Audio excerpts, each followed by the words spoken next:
오늘은 우리 교회가 야유회가 있는 날인데 마음이 분주할 수 있겠죠? 그러나 먼저 하나님의 말씀을 묵상하는 시간을 잊지 않고 지킴으로 더 즐겁고 복된 날 되기를 바랍니다. 오늘 말씀은 민수기 15장 17절에서 31절로 부지 중에 범한 죄와 고의로 범한 죄에 대해서 묵상하겠습니다. 첫째 단락입니다. 처음 익은 곡식 가루떡을 거제로 드림.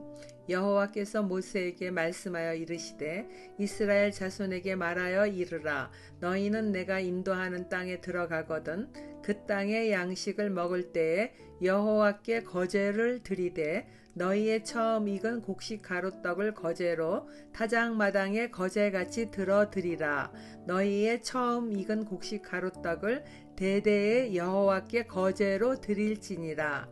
민수기 1장에서 14장까지는 출애굽 제2년 2월에 인구 조사하는 것부터 시간적으로 연결된 기록입니다. 그러나 오늘 읽는 15장이 기록된 시기는 가나안으로 들어가기 전, 즉 출애굽 38년째로 신명기 2장 14절의 기록과 같은 시기로 봅니다.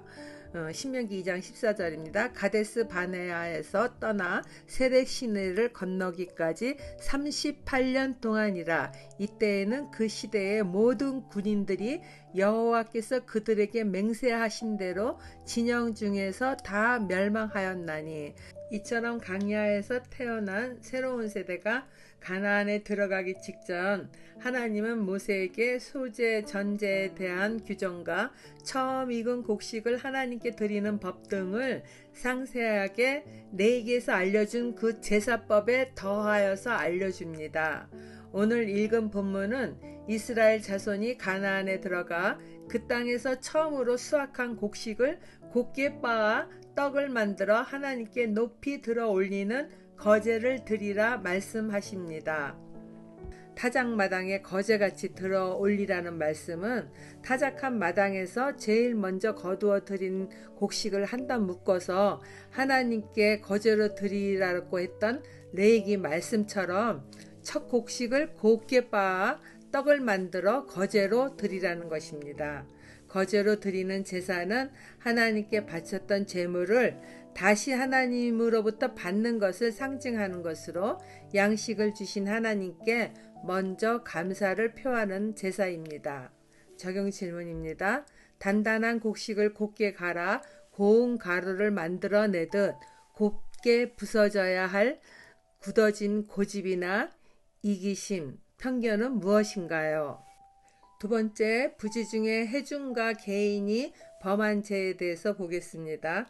너희가 그릇 범죄하여 여호와가 모세에게 말씀하신 이 모든 명령을 지키지 못하되 곧 여호와께서 모세를 통하여 너희에게 명령한 모든 것을 여호와께서 명령한 날 이후부터 너희 대대에 지키지 못하여 회중이 부지 중에 범죄하였거든 온 회중은 수송아지 한 마리를 여호와께 향기로운 화제로 드리고 규례대로 소제와 전제를 드리고 순염소 한 마리를 속죄제로 드릴 것이라. 제사장이 이스라엘 자손의 온 회중을 위하여 속죄하면 그들이 사함을 받으리니 이는 그가 부지 중에 범죄함이며 또 부지 중에 범죄함으로 말미암아 헌물 곧 화제와 속죄제를 여호와께 드렸음이라. 이스라엘 자손의 온 회중과 그들 중에 거류하는 타국인도 사함을 받을 것은 온 백성이 부지 중에 범죄하였음이니라. 만일 한 사람이 부지 중에 범죄하면 1년 된 암염소로 속죄제를 드릴 것이요 제사장은 그 부지 중에 범죄한 사람이 부지 중에 여호와 앞에 범한 죄를 위하여 속죄하여 그 죄를 속할지니 그리하면 사함을 얻으리라.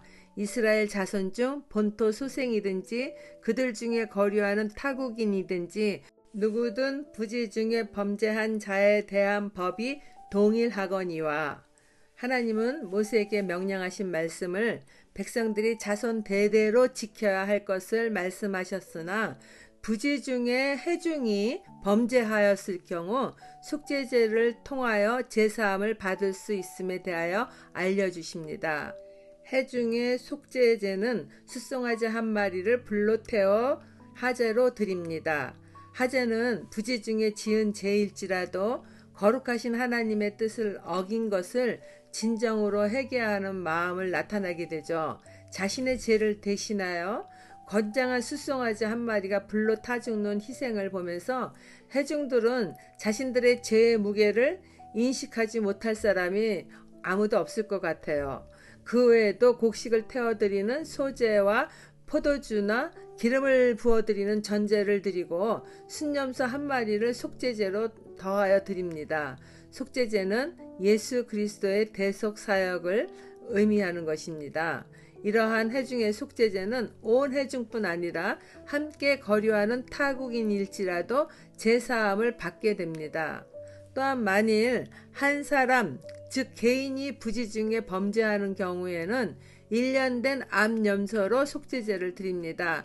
회중이 범죄하여 드리는 제물에 비하여 적은 예물이죠. 그리고 원칙은 암염소이지만은 경제적 능력이 없는 경우에는 레위기 말씀에 산비둘기나 집비둘기 새끼를, 그리고 더 극빈한 가난한 자는 고운 가루를 드릴 수 있습니다.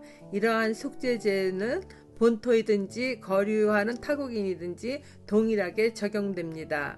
적용 질문입니다. 부지 중에 습관적으로 범하게 되는 죄는 무엇입니까? 마지막 달라 보겠습니다. 고의로 범한 죄.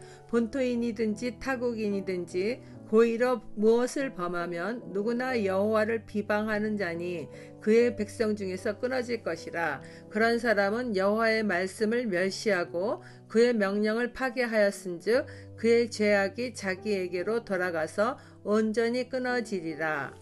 하나님은 죄를 미워하시며 존재 자체가 거룩하신 분입니다. 그러므로 하나님은 당신이 창조하신 사람 역시 온전하게 거룩한 삶을 살기를 원하시는 것은 당연한 것 아니겠습니까? 사람의 본성 또한 거룩한 삶을 살기 원하죠. 그러함에도 불구하고 사람이 의도하여 범죄한다면은 그것은 거룩하신 하나님께 대항하는 것이고 반역하는 행위와 다르지 않습니다.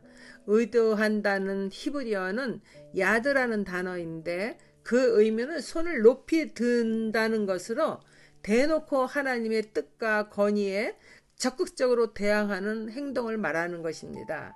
이러한 사악한 죄를 고의로 범하는 것은 하나님을 대적하는 것뿐 아니요 하나님을 비방하는 것이라 말씀하십니다.